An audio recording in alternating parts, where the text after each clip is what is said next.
and welcome to my vlog. I have a bit of a cold and it's a bit chilly out here today, but I think the sun is shining here in September. It's beautiful weather in Denmark, but it's cold. It's autumn and it's getting chilly and cold, and I have a cold and sounds a bit so what I wanted to show you today and talk a bit about is this Christmas present I have knitting for my daughter. And I don't think I've shown you this before, but I'm very excited about this. The pattern is a collaboration between PomPom magazine. You might know it. I think it's an American magazine, and Danish. No, I'm not sure, because the designer on this is a Danish woman, I found out. She has a very Danish name, so I guess she's Danish, and I think I've looked at her Instagram, and I think she tagged herself in a Danish city. So maybe this is an international magazine, PomPom. It's a magazine I got aware of maybe a couple of months ago. Started following them on Instagram, saw that they were making this collaboration with Hobby Yarns, which is a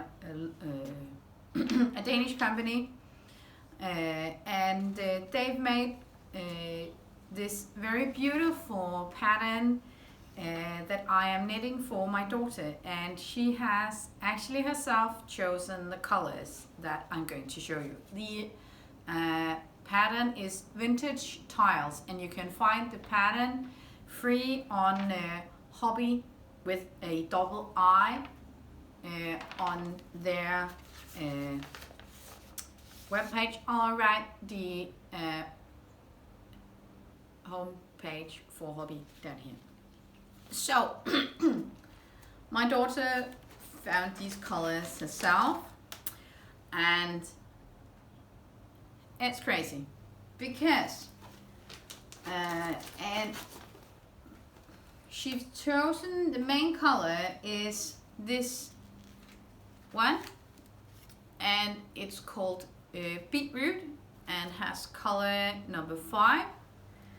This one, the green one, is called Caterpillar and is color number 14, and the light blue here, I actually think it might be called light blue, but I'm not sure, that's color number 18.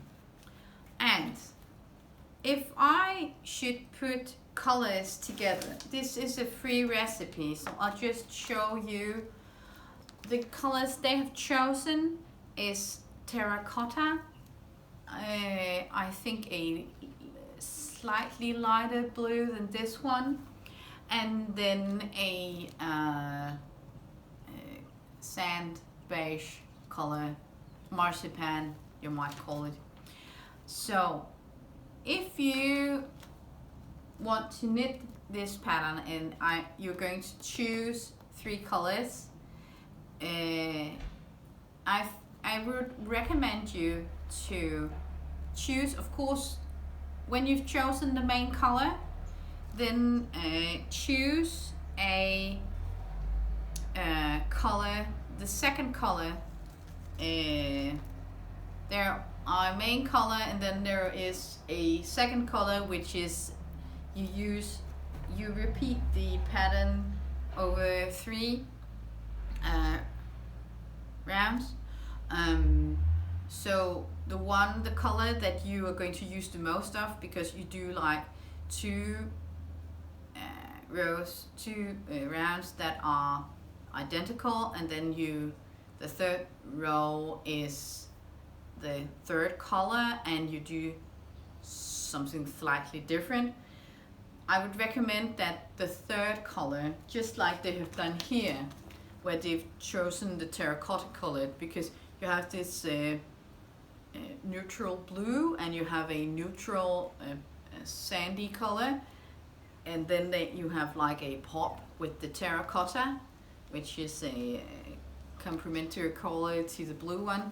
I would recommend you do that instead of choosing, you know, 3 very different colors, because this is going to be mad. I'm going to finish this, and I asked her twice. I just dropped the pattern on the floor. I asked her twice if she was sure about the colors, and she said she wanted to have something really colorful, and this is definitely going to be colorful. So the pattern is not that complicated. You knit bottom up, which is not something I do a lot. But when you've made the pattern once or twice, it's easy to do it, because it's a 2-color pattern with a pearl knit pattern, which makes this structure. I haven't tried making a 2-color knit with a structure like this, so I had to learn how to knit with 2 colors and purl some of the stitches, and some of them were just knit. You always just knit with the main color, and you always purl with the contrast colors, which makes it even easier to remember this pattern. So it's not hard to remember the pattern. But because I was struggling so hard at the beginning to do the knitting purling thing, and you know, changing the colors all the time, I ended up buying this, which is a knitter's, in Danish it's called a knitter's ring. I'll just see if I have it's here. In English it's called a knitting temple Norwegian. It's from Prim.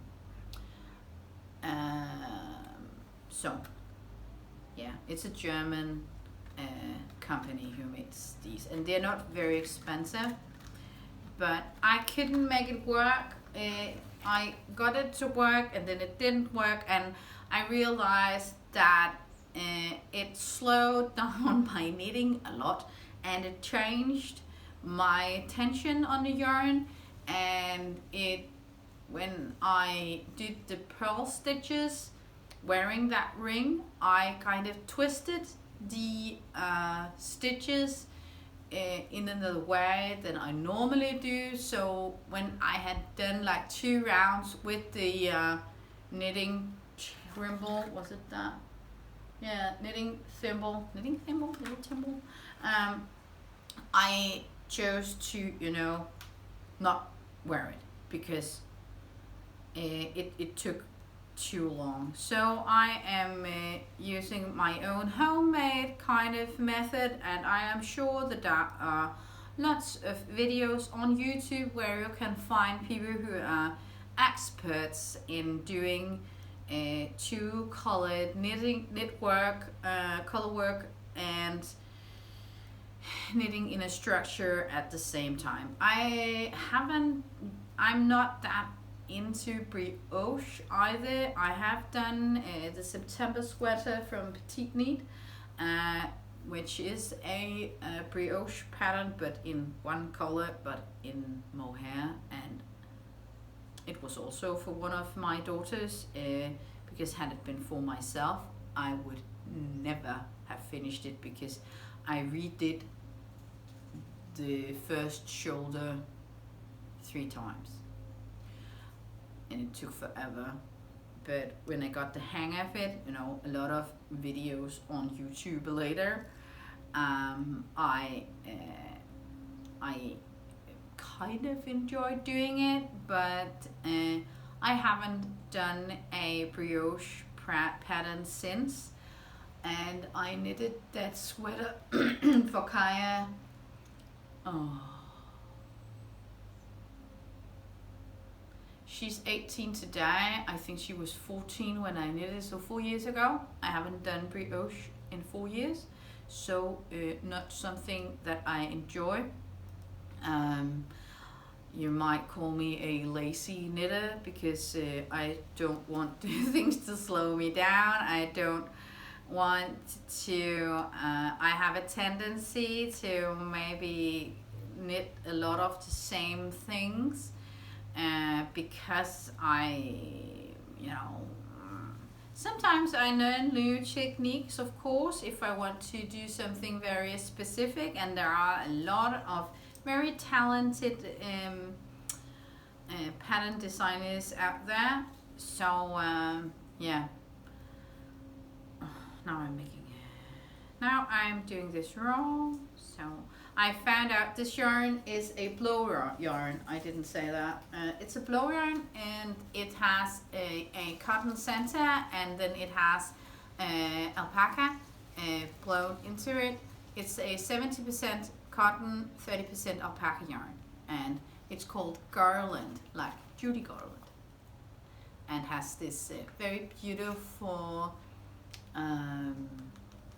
label on it. So yeah, but this is a Christmas present. I am doing Christmas and Advent presents at the time. It's that time of the year.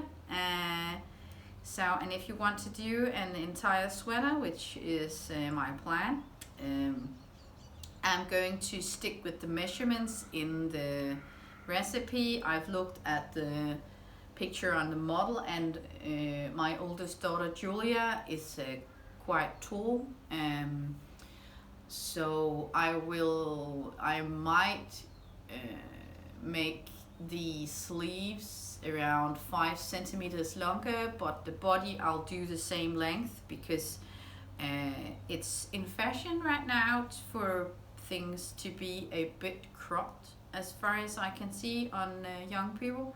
They don't want it to be as long as I would prefer.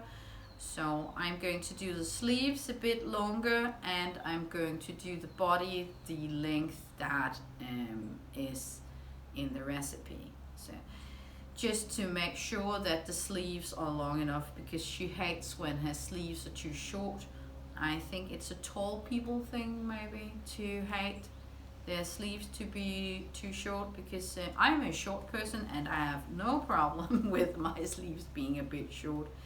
I like, 3/4 sleeves. These are not quite 3/4, but it was a cone I bought from somebody on nice and dirty. Bought from somebody on I think it was on Instagram. I bought a cone of yarn from somebody, so when there weren't any more yarn, there weren't any more yarn. So this is the length that it could become sleeves. So it's old, it's really old. Yeah, but I think this was all I wanted to tell you about my daughter's Christmas present. Just to recap, the recipe, the pattern is vintage tiles. You can find it on hobby.com.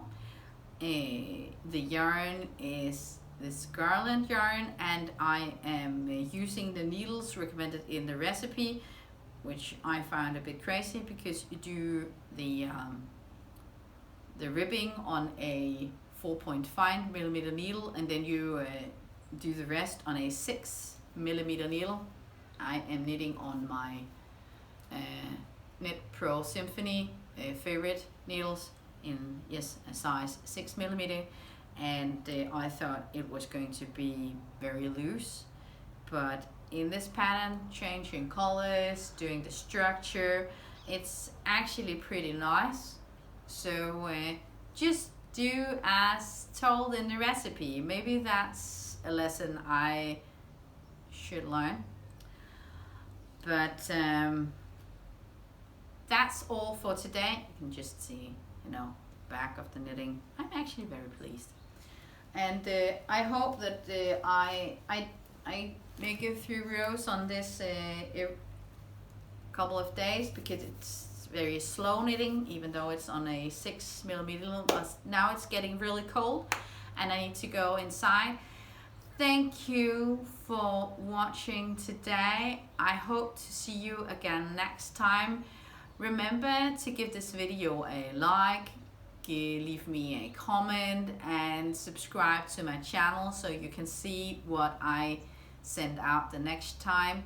These videos should be uploaded one video each Monday, and I hope to keep the pace. Now it's getting colder, it's more difficult for me to do these recordings in a good lighting. I am, you know, a amateur at this, so I don't have like a studio, and yeah, it's getting cold. Let's call this a wrap, and I hope to see you again next week.